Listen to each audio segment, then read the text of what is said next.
I never knowed my age till after the war, and the master got out a big book, and it shows I'm 25-year-old.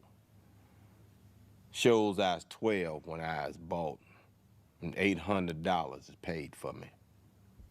My mammy was owned by John Williams in Petersburg in Virginia, and I come born to her on that plantation. Then, long came a Friday and that unlucky star day, and I playing around the house, and Master Williams come up and say, "Dillis, will you lie here and walk down the street with me?" My mammy say, "All right, Jim, you be a good boy." That's the last time I ever heard her speak or ever see her.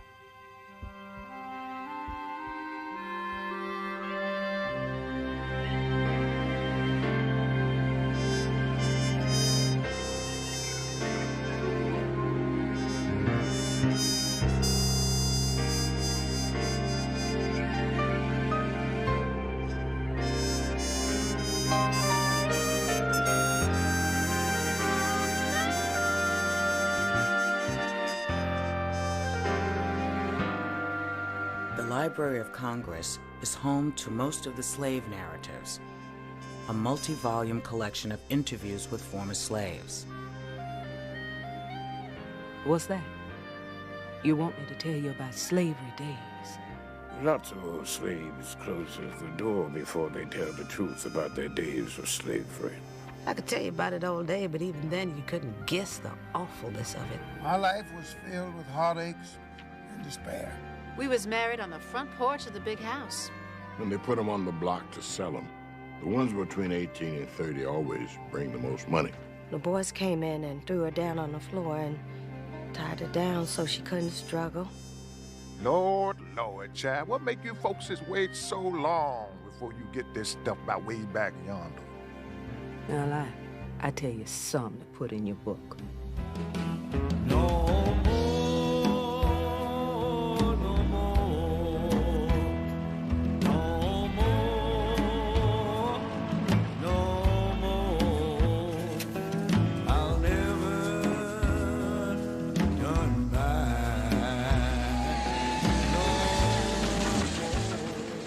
When the Civil War ended in 1865, more than 4 million slaves were set free. By the late 1930s, 100,000 ex-slaves were still alive. In the midst of the Great Depression, the Federal Writers Project hired journalists and writers to travel the country and record the memories of this last generation of African Americans born into bondage. Most former slaves were still living in the rigidly segregated South, a society deeply rooted in its Confederate past and that still treated black people as inferior.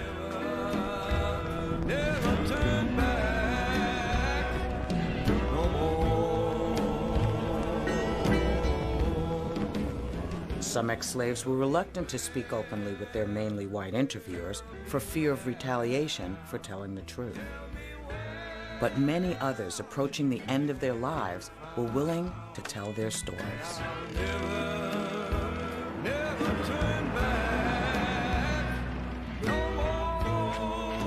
Although these ex-slaves did not all speak in one voice, they were the last African Americans able to give a first-hand account of what it was like to be a slave in the years before the Civil War. Over 2,000 interviews were transcribed as spoken, in the vernacular of the time, to form this unique historical record.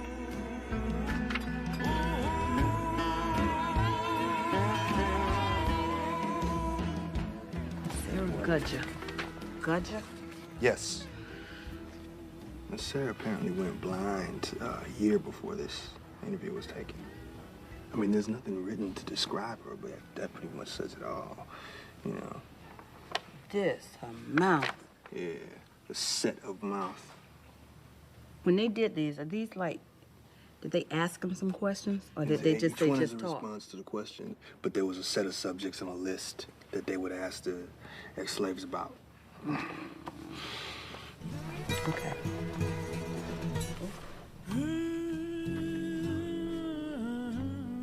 Action. Sarah Gudger, Slave Narratives, Volume 11, North Carolina. I sure has had a hard life. Just work, work and work. I never know nothing but work. I never knows what it was to rest. I just work all the time, from morning till late at night. Work in the field, chop wood, hoe comb. Sometimes I feels like my back surely break. Honey, you can't know what a time I had, all cold and hungry. Oh, no, I ain't telling no lies. It's the gospel truth, the gospel truth, the gospel truth.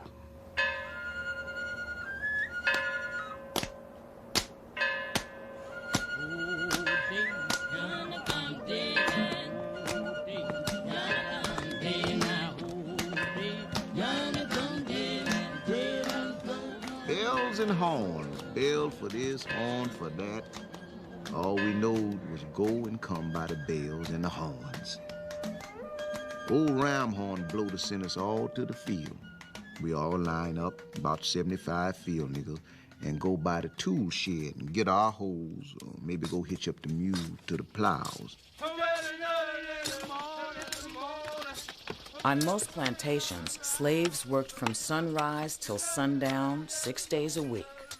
Some worked into the night and on Sunday too. The overwhelming majority toiled in the fields, growing crops like tobacco, rice, sugarcane, and cotton. For every field hand, 10 acres of cotton were produced. Cotton became the United States' greatest export, making plantation owners, the South, and America rich. Everyone but the slaves profited from it. For all of the ex-slaves, a lifetime of labor began at a very young age. Many started work in the master's house, often as playmates for white children.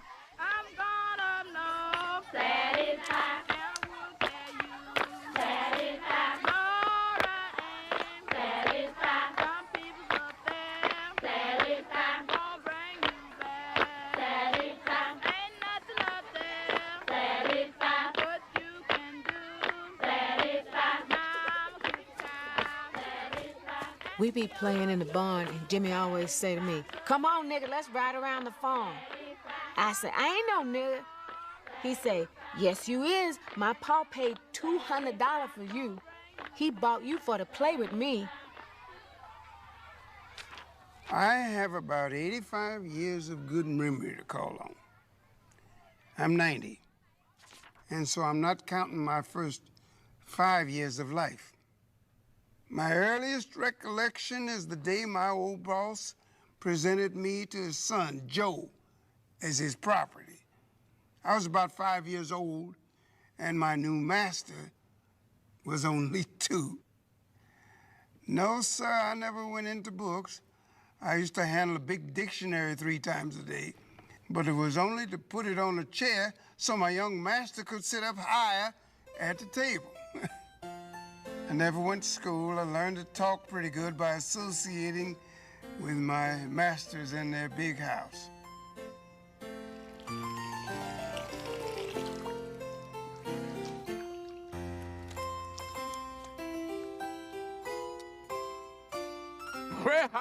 Well, my master and all the other big white folks, they raised peafowls. We'd catch them wild things at night when they roost in the pine trees. Then my ma, she would pull the long feathers out of the tails and make fly brushes. In them days, the dining room was big and had the windows open all the summer long. Quick as a mess of victuals come on the table, my ma fetched me in, and I'd get put up in a swing over the table. to fan the flies and gnats off the mistress's food. Well, they had to show me just how to hold the brush because them feathers were so long. If you didn't mind your business, the ends of them feathers would splash in the gravy, and the mistress's table be all splattered up. Wasn't long before I got used to it, and I took to going to sleep up there.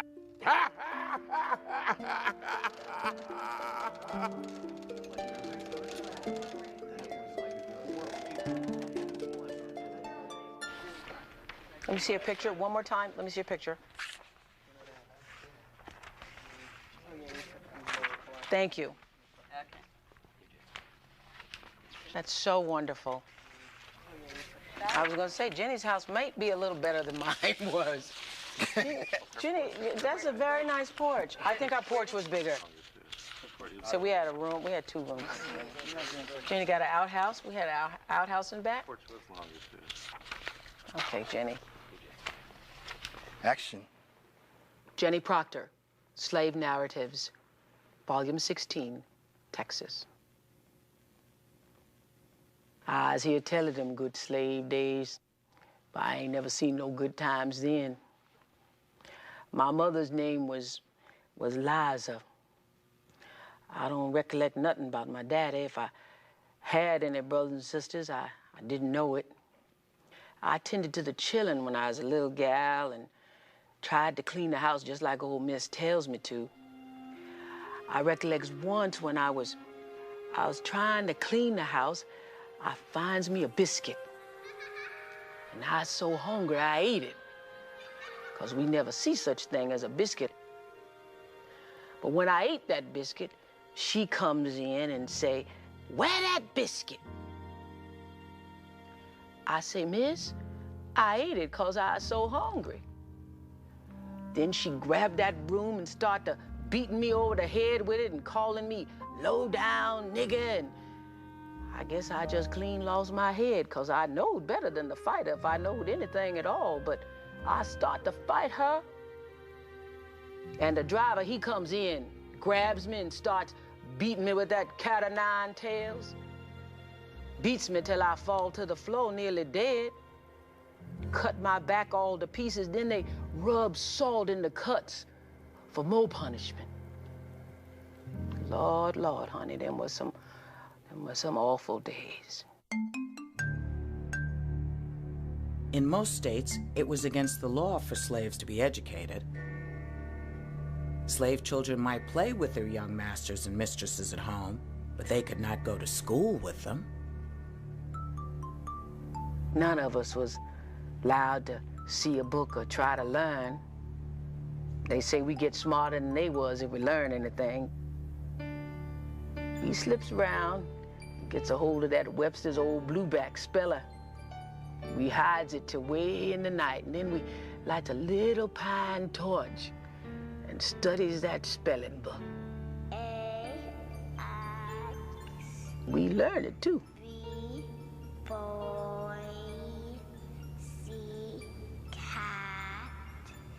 Oh, Lord, you better not be caught with a book in your hand. If you did, you were sold. Oh, no, now, they didn't allow that. If you just looked like you wanted to learn to read or write, oh, you got a licking.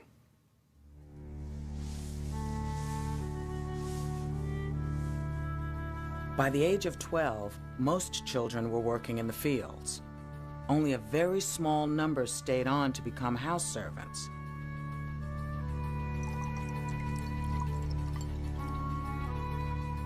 Slaves who worked in the house were almost always better fed and clothed than the field hands, but they lived under the constant scrutiny of their masters. Mistress Miller, she used to make my Aunt Caroline knit all day. And when she gets so tired after dark that she gets sleepy, she make her stand up and knit.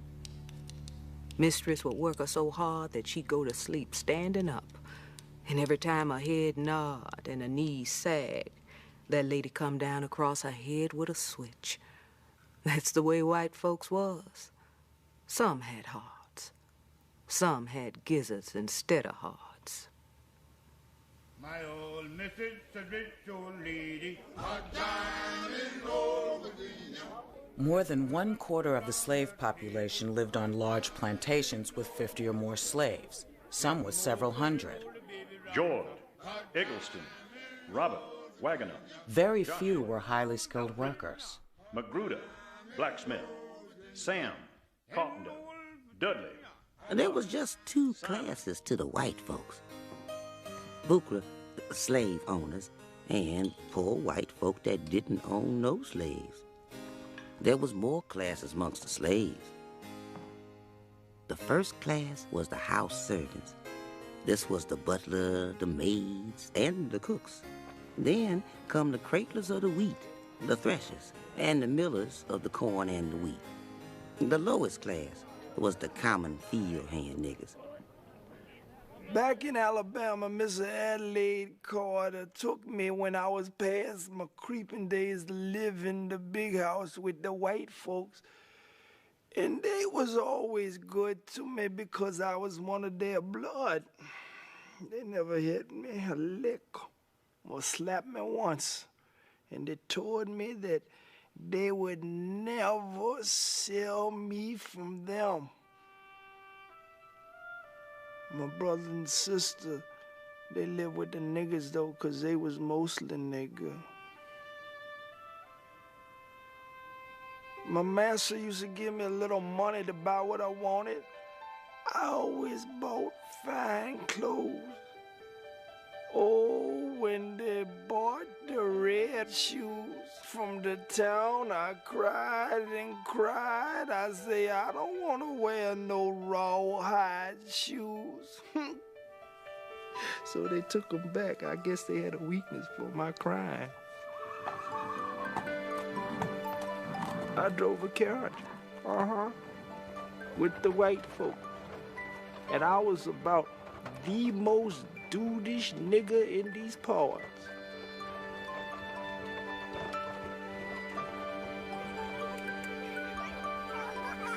Once, 2 youngins goes down the hill to the dollhouse where Master Kilpatrick's children are playing. They want to go in the dollhouse. And one of the Kilpatrick boys says, "That's for white children." They say, "We ain't no niggers, because we got the same daddy you has. And he comes to see us near every day and fetches us clothes and things from town." They's fussing, and Missy Kilpatrick is listening out of her chamber window. She heard them white niggas say, "He is our daddy, and we call him daddy when he comes to our house to see our mama."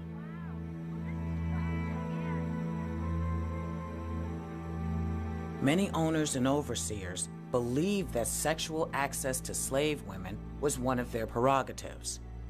The rape of black women also served to humiliate their husbands and undermine the integrity of slave families. Lord, child, that was common.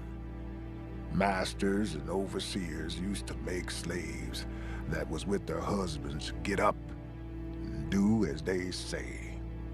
Send husbands out on the farm milking cows or cutting wood. Then he gets in bed with the slave himself. Some women would fight and tussle, others would be humble, feared of that beating. If they told their husband, he was powerless. I was one slave that the poor white man had his match. These here old white men said, "What I can't do by fair means, I'll do by foul." One tried to throw me, but he couldn't. We tussled and knocked over chairs, and when I got a grip, I snatched his face all to pieces, and there was no more bothering Fanny from him. But oh, honey, some slaves would be so beat up when they resisted. And sometimes, if you rebel, the overseer'd kill you. Us colored women had to go through plenty, I tell you. My mother's mistress had 3 boys. One 21, one 19, and one 17. Old mistress had gone away one day, and mother always worked in the house. while she was alone, the boys came in and threw her down on the floor and tied her down so she couldn't struggle. And one after the other used her as long as they wanted for the whole afternoon. Mother was sick when her mistress came home, and when old mistress wanted to know what was the matter with her, she told her what the boys had done. And she whipped them. And that's the way I came to be here.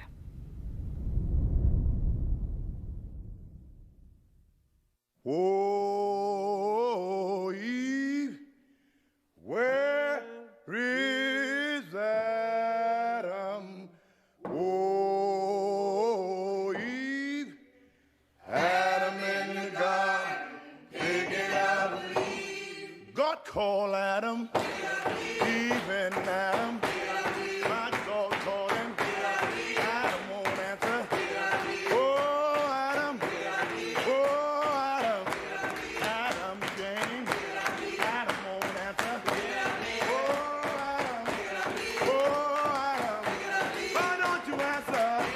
Who told you, Adam, that you were naked? Why God call you? Why don't you answer? I used to have to pick cotton. Sometimes I picked 300 pounds and towed it a mile to the cotton house. Some picked 300 to 800 pound cotton and have to tote the bag the whole mile to the gin. If they didn't do their work, they get whipped till they have blisters on them. I never get whipped, 'cause I always get my 300 pounds. Excuse me, I'm sorry, I'm not laughing at that. I'm sorry. That always gets me at the pride of... Right. She's bragging. Yes. They just...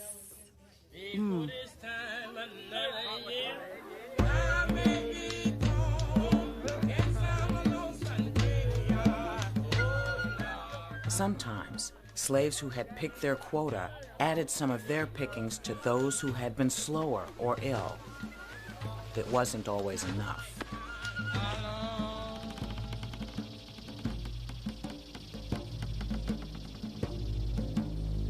White folks sure would whip you in them days. They lay you flat on the ground on your face, then they stake you, and so you couldn't get through the ground, much less get up and fly. Take every rag off of you and leave you plumb naked, and then they whip you till the blood come. They whip you straight like this, see? Straight up and down, and then they checker you. In other words, they beat you crosswise, and so your flesh would cut up in squares. You understand?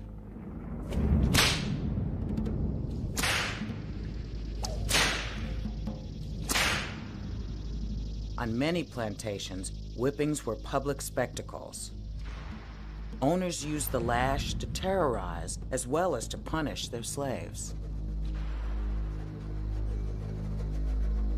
My brother January was a big fine nigga. Finest I ever seen. He was just 4 years older than me. And when Master began beating him, January never said a word. The master got madder and madder because he couldn't make January holler. "What's the matter with you, nigga?" he said. "Don't it hurt?" January, he never said nothing. And the master keep a beating till little streams of blood started flowing down January's chest, but he never holler. His lips was a-quivering and his body was a-shaking, but his mouth, it never opened. And all the while, I sat on my mammy and pappy's steps a-crying.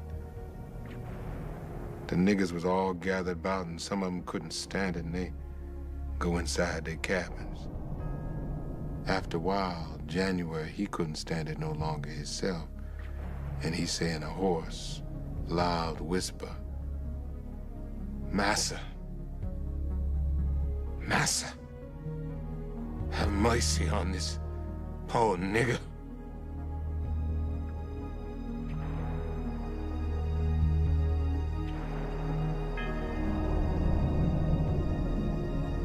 Then they take the salt and red pepper and put it in the wounds.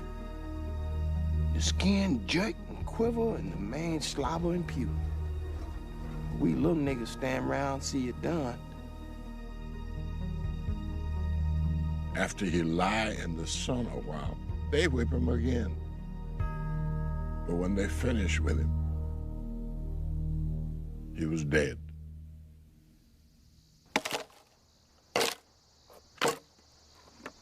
When a slave died, Massa made the coffin and sent a couple of niggas to bury the body and say, "Don't be long, and no singing or praying allowed.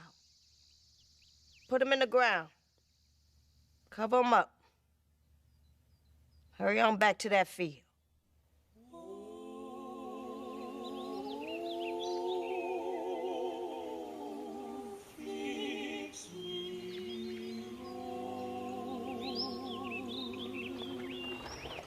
They put the coffin on the ox cord and carried it to the graveyard.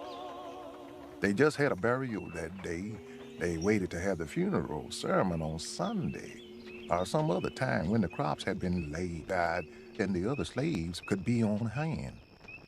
I read the water to my knees. I'm gonna pray. For enslaved people, funerals were extremely important. The ceremonies reinforced their sense of community and kept alive their African past.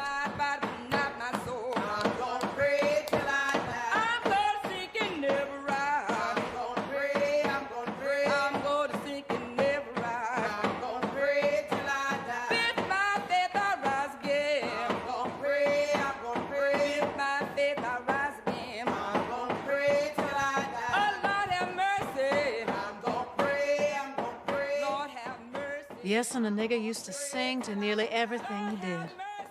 It was just the way he expressed his feelings, and it made him relieved. It is a nigger's most joy and his most comfort when he needs all these things. They sing about the joys in the next world and the trouble in this. Throw me anywhere, Lord, in that old field. Throw me anywhere, Lord, in that old field. In the fields, niggas like to sing and make up songs. A bunch of go on one side, lift up their head and roll out. And on the other side, pick it up and go the same way and just make up some words. There was lots of just make up songs.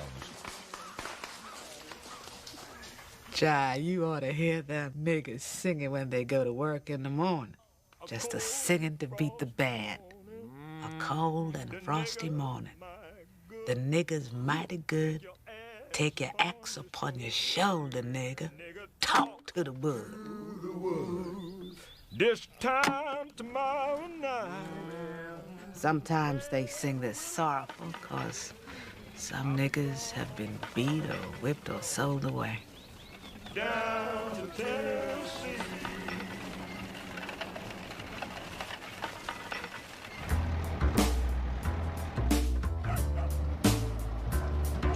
I've been down on my bending knees, talking to the man from Galilee. During the hard times of the Depression, when the slave narratives were collected, most ex-slaves were still living in extreme poverty. Great God Almighty, let me tell you what he said. He run on for a long time. Yes, I was born a slave, and so was Rosa. We got out of the chattel slavery, and I was better off for getting out, but Rosa don't think so. She says all we got freed for is to starve to death. She says her white folks were good to her, but don't you expect me to love my white folks. I love them like a dog loves a hickory switch. I can say these things now. I'd say them anywhere, in the courthouse, before the judge, before God, 'cause they done all to me they can do. I'm done past everything but worrying about Rosa. 'Cause she don't get enough to eat and 'cause she feels bad all the time.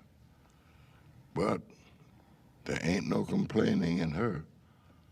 Mama, how you feel in the sun? Best to be expected this time of year. I was born in Georgia on a farm. My mother's name was Lucinda. I heard other Negroes say she was a good woman, but she died when I was a little boy, not more than 3 or 4. She left my little brother a crawling baby, about 11 months old. I can remember crying for my mama, being lonesome for her. My little brother was pitiful, plumb pitiful. We had to sleep on the floor in the cabin, huddled together in the cold weather, so we wouldn't freeze to death. Our life was a misery. I hate the white man every time I think being no more than animals. My father was a blacksmith. Rosa never did know much about her father. Eh, Mama? That's right. I never did know nothing about my pa, but I looked on my mama like a savior. Her name was Hannah Clemon, and Dr. Andrews, my master, had always owned her. Now, Dr. Andrews was a good man and a good liver. Dr. Andrews had about 12 slaves. The neighbors used to say, "There goes old Andrews, free niggers." That's because he never hardly whipped them and gave them rest and playtime. And he doctored us when we was sick and took good care of us. We had good little cabins, and we had cotton mattresses and blankets. We had enough to eat, too. Slave quarters were usually a group of log cabins with dirt floors. Although living conditions varied from place to place, slaves were provided with only the bare minimum. Beds might be planks with rope slats and grass mattresses. Food supplies were usually given out weekly: cornmeal, molasses, and sometimes a little pork. Sometimes, Master let niggas have a little patch. They raised taters or goobers, peanuts. They liked to have them to help fill out on the victuals. The niggas had to work the patches at night and dig the taters and goobers at night. Then if they wanted to sell any in town, they'd have to get a pass to go. They had to go at night because they couldn't ever spare a hand from the fields. We got one pair of shoes a year. When they wore out, we went barefooted. Sometimes we tied them up with strings, and they were so raggedy that the tracks looked like bird tracks when we walked in the road. My brother wore his shoes out and had none all through the winter. His feet cracked open and bled so bad you could track him by the blood.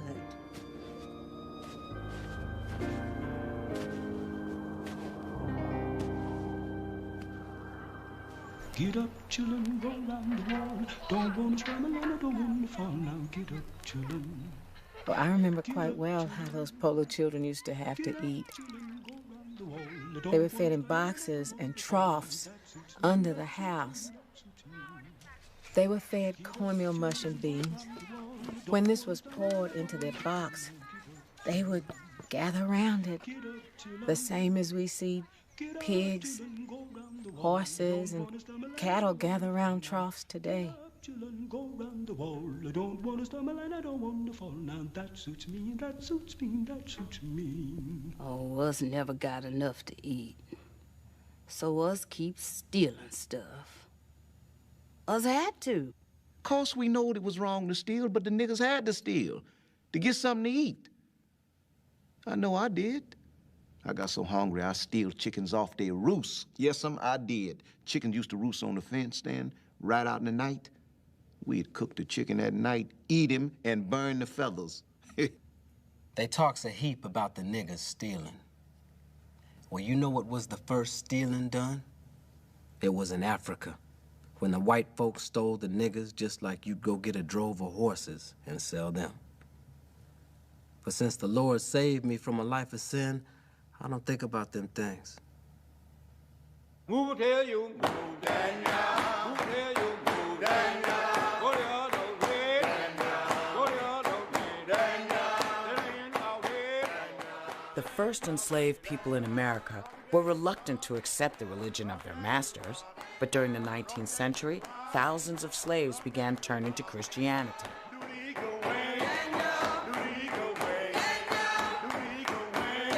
They infused this adopted religion with a new spirituality and with African traditions. Go the other way, go the other way, go the other way, go the other way. That ain't my way, that ain't my way, that ain't my way. Many owners hoped that Christianity might make their slaves more docile and encourage them to convert. On Sundays, niggas had to sit and listen to the white man's sermon. Obey your master, be good servant. Can't tell you how many times I done heard that text preached on.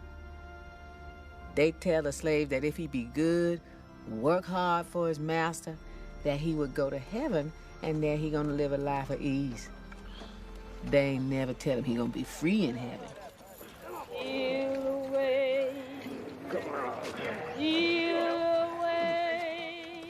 When the niggas go around singing, steal away to Jesus, that mean there's gonna be a religious meeting that night.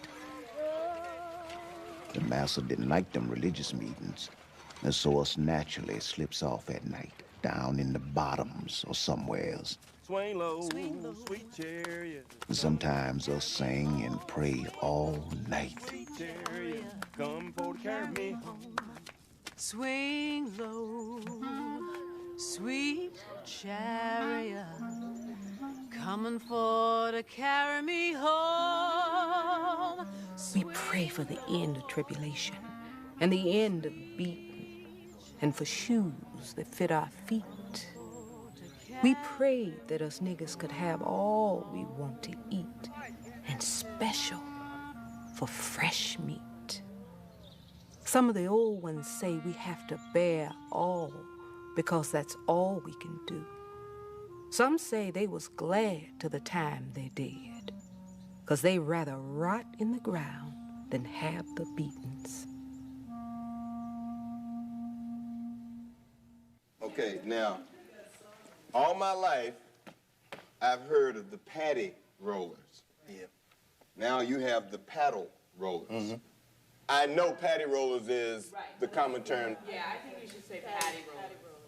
My grandparents were from Georgia, and they both said patty rollers. In fact, when they were really angry with white people, they referred to them as patties. Action. Marshall Butler, Slave Narratives, Volume 4, Georgia. I's Marshall Butler, 88 years old, and was born on December 25th. I knows it was Christmas Day, for I was a gift to my folks. Mammy was a Frank collar nigger, and her main was of the tribe of Ben Butler, some miles down the road. It was one of them trial marriages. They's tried so hard to see each other, but old Ben Butler said 2 passes a week were enough to see my mammy on the collar plantation. Now, if a nigga went out without a pass, the patty rollers would get him. The white folks were the patty rollers. They used straps with the belt buckle fastened on. Oh, yes, sir. I got paddle. Happened this way. I left home one Thursday to see a gal on the Palmer plantation, 5 miles away. Some gal, no, I ain't get no pass. The boss was so busy, but everything was fine till my return trip. I was 2 miles out, 3 miles to go. And there come the patty rollers. I was so scared, I couldn't move. Oh, they give me 30 licks, and I ran the rest of the way home. There's belt buckles all over me. ate my victuals off the porch railings. Some gal. Was worth that paddling to see that gal. Do it all over again to see Mary the next night. Oh, Jane, love me like you used to, Jane. Chew me like you used to. Every time I figure, my heart gets bigger. Sorry, sorry, can't be your piper no more. That's some gal. Slaves had an opportunity to go courting on Saturday nights on their own or on neighboring plantations. Girls would put on a spare dress if they had one, and men would put on a clean shirt. Girls always try to fix up for partying even if they ain't got nothing but a piece of ribbon to tie in their hair. Wasn't none of this sinful dancing where you partner off with man and woman squeezed up close to one another. That's respectable, the slaves did. Shifting round from one partner to another and holding one another out at arm's length. Saturday night, Sunday too, young girls on my mind. I remember that when us courted, us went to walk and hunted chestnuts. We'd string 'em and put 'em around our necks and smile at our fellas. Ooh, Peggy, do you love me now? My pa's name was Tom Vaughn, and he was from the North, born free man and lived and died free to the end of his days. He saw my ma in the Kilpatrick place, and her man was dead. He told Dr. Kilpatrick, my master, he'd buy my ma and her 3 children with all the money he had if he'd sell her. But Dr. Kilpatrick was never one to sell any but the old niggers who was past working in the fields and past their breeding times. So my pa marries my ma and works the fields, same as any other nigger. Sometimes the wedding ceremonies were held in the slave cabins. Other times, they were orchestrated by the owners.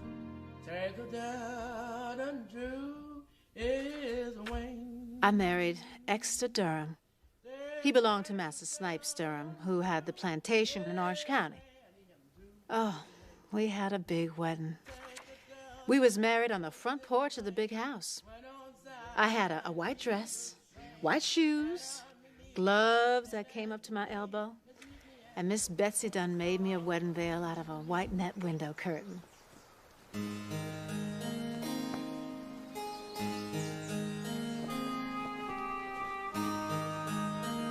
After Uncle Edmund said the last words over me and Exeter, Master George say, "Come on, Exeter.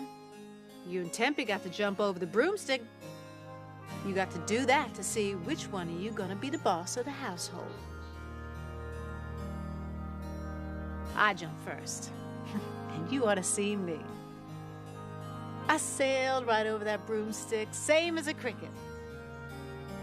But when Exeter jumped, his feet were so big and clumsy that they got all tangled up in that broom, and he fell headlong. After the wedding, we went down to the cabin Miss Betsy done all dressed up. But Exeter couldn't stay no longer than that night because he belonged to Mars Snipes Durham, and he had to go back home. He left the next day for his plantation. He come back every Saturday night and stayed till Sunday night. And we had 11 children.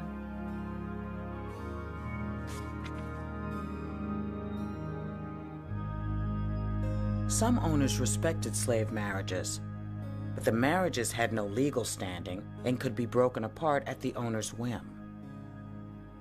Owners had their own reasons for pairing up certain slaves. After I'd been at his place about a year, the master come to me and say, "You gonna live with Rufus in that cabin over yonder. Go fix it for living." I was about 16 years old and had no learning, and I was just an ignorant child. I say to myself, I's not gonna live with that Rufus. Well, the next day, the master calls me and tells me, woman, I's paying big money for you. And I's done that 'cause I want you to raise me children. You a big portly gal. Rufus is a big portly man. I want y'all to bring forth portly children. I's put you to live with Rufus for that purpose. Now, if you don't want whipping at the stake, you do what I wants. Oh, I thinks about Master buying me from the block, saving me from being separated from my folks. And then I thinks about being whipped at the stake. What am I to do? So I decides to do as the master wish.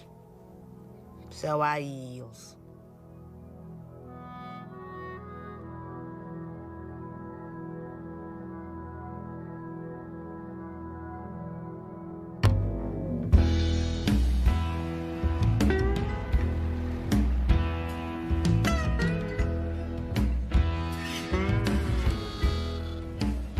Many people interviewed for the slave narratives lived far from the plantations where they were born. As children, a large number had been relocated to other parts of the country. I was born in Kentucky, somewhere near Louisville. I was brought to Missouri when I was 6 months old with my mama, who was a slave owned by a man named Shaw, who had allotted her to a man named Jimmy Graves. When a slave was allotted, somebody made a down payment and gave a mortgage for the rest. A chattel mortgage. A down payment. Times don't change. Just the merchandise.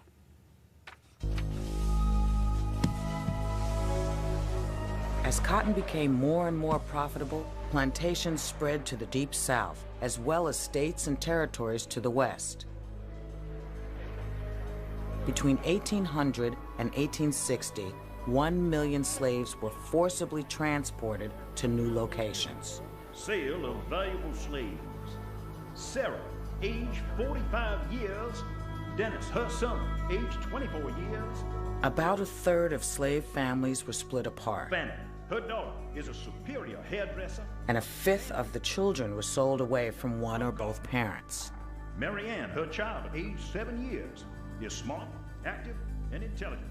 When I was about 6 or 7 years old, I reckon it was Mr. Garrett bought 10 of us children in North Carolina and sent 2 white men to fetch us back in wagons.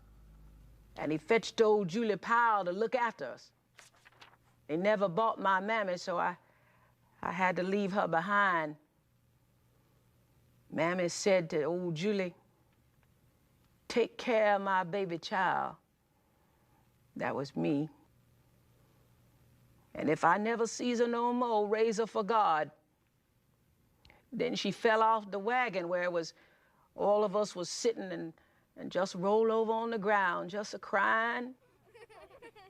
But us was eating candy that they done give us to keep us quiet. And I didn't have sense enough for to know what ailed Mammy, but I knows now. And I never seen her no more in this life. Her name was Rachel Powell. Negroes wanted. The undersigned wish to purchase a large number of Negroes for which they will pay the highest prices in cash. Lord child, I remember when I was a little boy, about 10 years, the speculators come through Newton with droves of slaves. The poor critters nearly froze to death. Just run along on the ground, all spewed up with ice.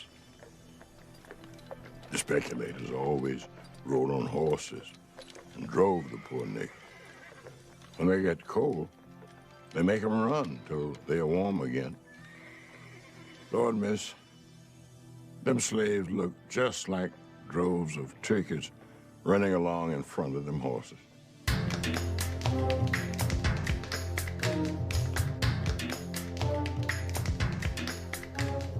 There was a trader yard in Virginia and one in New Orleans. Sometimes 1,000 slaves were waiting to be sold. Great sale of slaves.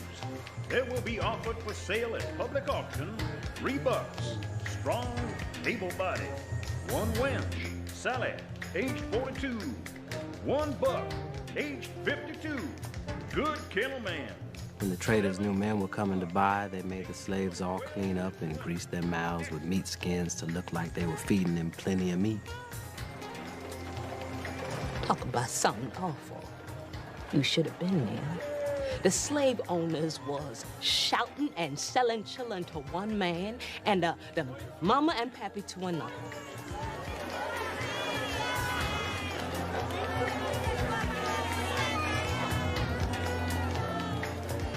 I was just a little thing, tucked away from my mammy and pappy just when I need them most. I remembers that I was took up on a stand, and a lot of people come round and felt my arms and legs and chest, and asked me a lot of questions. I remember when they put them on the block to sell them. The ones between 18 and 30 always bring the most money. The auctioneer, he stand off at a distance and cry 'em off as they stand on the block. I can hear his voice as long as I live. If they put up a young nigger woman, the auctioneer would cry out, "And here's a young nigger wench. How much am I offered for her?" How much am I offering for her? The seller would have her turn around and plump her. Plump her to show how fat she was and her general condition. 14, do I have They would also take her by her breasts and pull them to show how good she was built for raising children. 16, give me 16. Sold for $1,500. Louisa, age 24. If the one they was going to sell was a young Negro man, this is what he say. "Now, gentlemen and fellow citizens, here's a big black buck Negro. This is a big black buck Negro. He's stout as a mule and good for any kind of work. And he'll never give you any trouble. How much am I offering for him?" And then the sale would commence, and the nigger would be sold to the highest bidder. 28, no, 27, sold for $2,700. Anderson, a #1 bricklayer and mason, being in full for the purchase of said slave for life.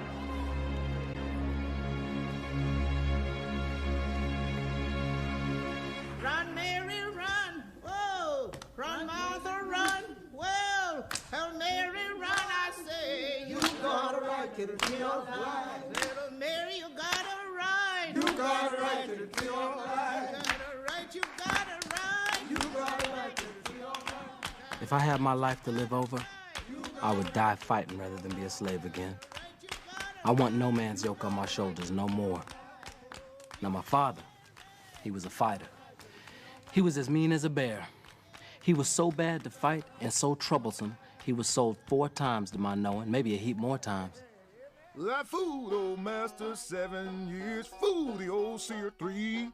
Hand me down my banjo, I tickle your belly. Slaves who openly defied their masters received the harshest punishment. But one act of resistance ran the greatest risk of all. I'm gonna run to the Escape from slavery was extremely difficult, and the penalty for being caught could be mutilation or death. In spite of such risks, about 50,000 slaves ran away each year. But patty rollers were well rewarded for capturing escaped slaves, and very few runaways succeeded. There was a nigga working in the field, and he kept joiking the mules, and Master all got mad, and they gave me a gun and said, Cato, go out there and kill that man. I say, Mr. Orr, please don't tell me that. I ain't never killed nobody, and I don't want to. He said, Cato, you do what I tell you to do. And he meant it.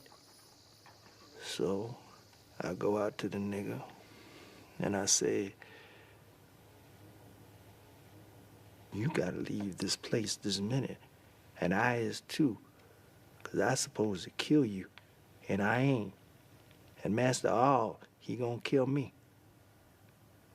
So he dropped his rein and we run and we crawled through the fence and we ran away. I hated to go, but today I is an old man and my hands ain't stained with no blood. $600 reward for 3 Negro slaves named Henry Morsell ran away from the subscriber, a Negro man about 22 years old, of dark color, several of his jaw teeth out, and upon his body are several marks of the whip. I mixed up my mind. I was gonna run off the first chance I gets. When the meat supply run low, Master sent me to go kill a deer or a wild hog and bring home some meat. He says not to go off the plantation too far. This the chance I've been wanting. I crosses the river and goes north. I's going to free country where there ain't no slaves.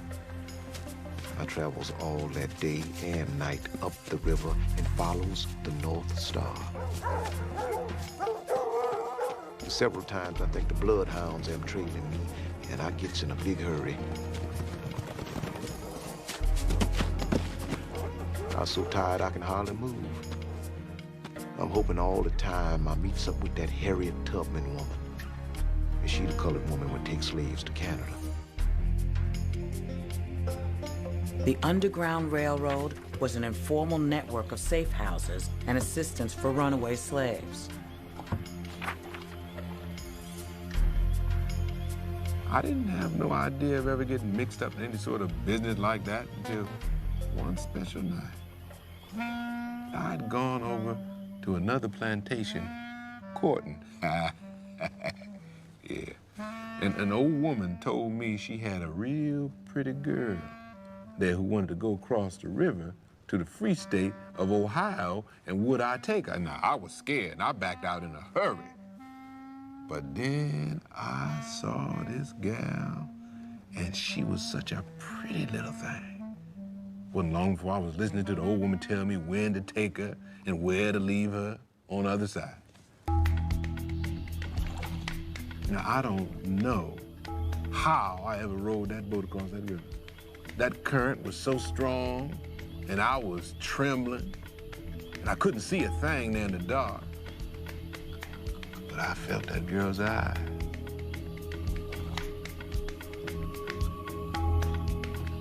It was a long time rowing there in the cold and worrying, but it was a short time, because as soon as I did get on the other side, that big-eyed girl would be gone.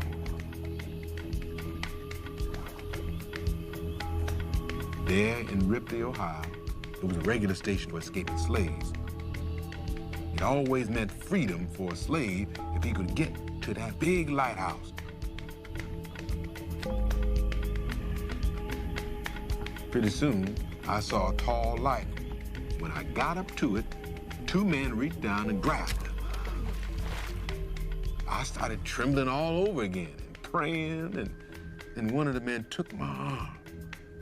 And I just felt down inside of me that the Lord had got ready for me. "You hungry, boy?" is what he asked me. And if he hadn't been holding on to me, I think I would have fell backward into the river. That was my first trip.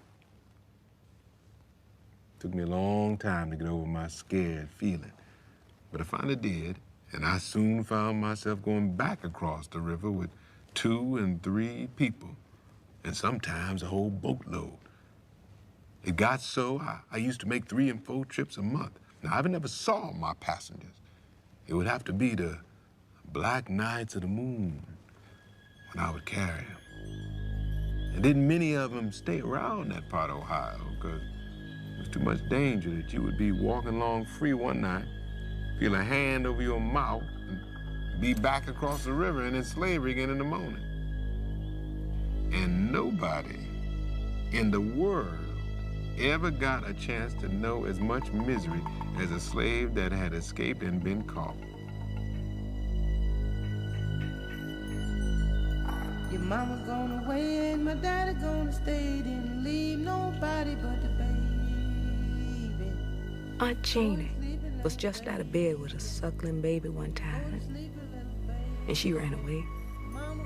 She don't come to the house to nurse her baby, so they misses her. And old Solomon gets the nigger hounds to take her trail. They gets near, and she grabs a limb and tries to hoist herself in a tree. But them dogs grab her and pull her down. The men hollers them on to her, and the dogs tore her naked and ate the breast plumb off her body. She got well, lived to be an old woman.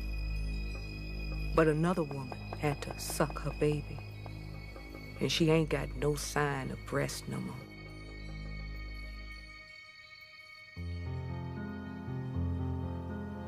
Finally, I decided to take my freedom, too. Now, I had a wife by this time, and one night we quietly slipped across. I could see the light, but the harder I rode, the farther away it got. But finally, I pulled up by the lighthouse and went on to my freedom just a few months before all the slaves got theirs. I didn't stay in Ripley, though. I wasn't taking no chances. I went on to Detroit, and I still live there with most of 10 children and 31 grandchildren. And the bigger ones, you don't care much about hearing it now, but the little ones never get tired of hearing how their grandpa brought emancipation to loads of slaves he could touch and feel, but never see. So he would do 3 or 4 trips a month, but that would be with when the moon, before the moon came back out. Right. So when the moon went in, that's when they'd have to move. Yeah. You never saw their faces, don't know who they by their are. voices, you know? And sometimes not even that, just touch, because they had to be quiet, too. What a disconnect. What an amazing disconnect that people that we're here and our folks are saved by people that we'll never know who it was. Yeah. Can't actually say thank you. Exactly, exactly.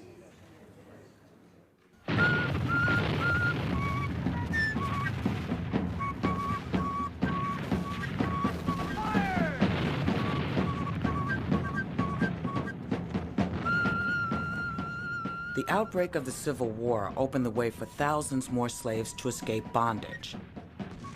But in large areas of the South, the freedom promised by the Emancipation Proclamation of 1863 still depended on a Union victory.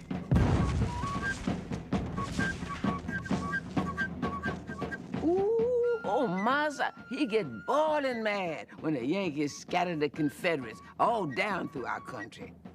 Then he tell us the law. You all ain't gonna get free by them. When they get here, they gonna find you already free, 'cause I gonna line you up on the bank of the creek and free you with my shotgun. Anybody miss just one lick with the hoe, or one step in the line, and he gonna be free and talking to the devil long before he ever see a pair of blue breeches. One morning soon, my lord, one morning soon. Despite threats of slave owners, many slaves fled their masters to fight for the North. 200,000 slaves and former slaves enlisted as Union soldiers and sailors. I heard the painter singing. Benton Barracks Hospital, St. Louis, Missouri, September 3rd, 1864. My children, I take my pen in hand to write you a few lines to let you know that I have not forgot you and that I want to see you as bad as ever. On the 28th of the month, 800 white and 800 black soldiers expects to start up the river. When they come, I expect to be with them and expect to get you both in return. Be assured that I will have you if it costs me my life.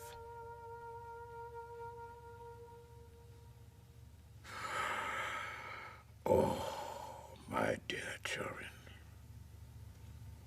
how I do want to see you. Spotswood Rice.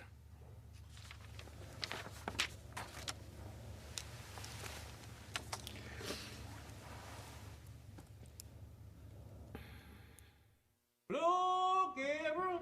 Judgment. I want to blow your trumpet. Judgment bow. As loud as you can. Judgment. I want to wake my people. Judgment bow. Wherever they be. Judgment. On land or sea. Judgment bow. Judgment bow. Judgment. Look, you wanna come. Judgment bow. Gotta walk my line. Judgment. Go see my mother. Judgment bow. And my father too. Judgment. Oh, Peter. Judgment bow.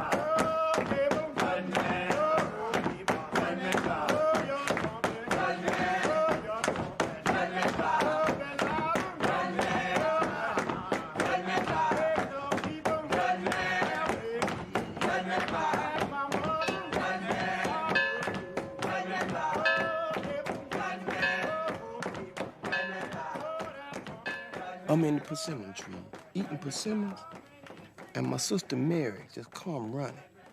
She said, "Us niggas am free." I looked over to the house and seen the niggas piling their little bunch of clothes and things outside the cabins. Then Mammy come running with some other niggas. I climbed down out that tree and run to meet her. We gets up to the house and all the niggas standing there with their little bundles on their heads, and they all say, "Where we going?" We all cries and sings and prays and was so excited. We ain't eat no supper.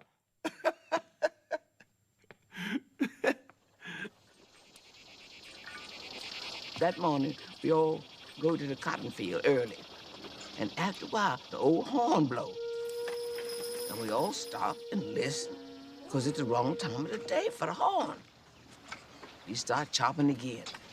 And there go the horn again. The lead road nigga holler, "Hold up. We better go on in. That's our horn."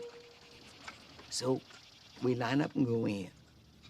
Well, sitting on the gallery in a high-bottomed chair was a man we'd never seen before. He had on a big, broad black hat, you know, like the Yankees wore. His hair was plum gray, and so was his beard. And it come down, right down here, down on his chest. The man say, "You darkies know what day this is?" And the head man say, "No, we don't know." "Well, this is the 4th day of June, and this is 1865. And I want you all to remember the date, because you always gonna remember the day. Today, you is free, just like I is, and Mr. Saunders, and your misters, and all us white people. I come to tell you," he say, "and I wants to be sure you all understand, because you don't have to get up and go by the horn no more. You is your own bosses now. And I wants to bless you and hope you always is happy and tell you you got all the right in life that any white people got." And then he get on his horse and ride off. It was the 4th day of June in 1865. I begins to live, begins to live, begins to live.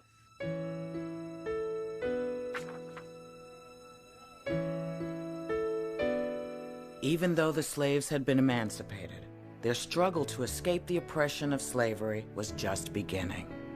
But they were finally free to reunite with their families, legalize their marriages, and live and work for themselves. Master Ingram had 350 slaves when the war was over, but he didn't turn us loose till a year after surrender. He told us the government was going to give us 40 acres of land and a pair of mules, but we didn't get nothing.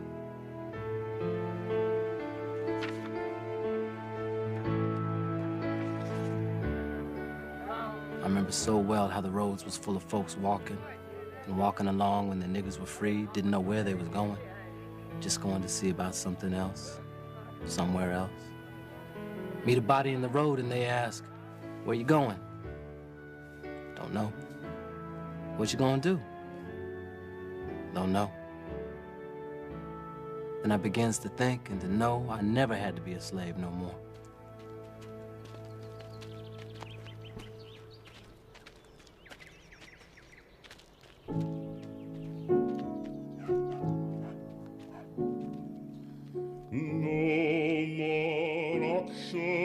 Block for me, no more, no more, no more auction block for me, many thousand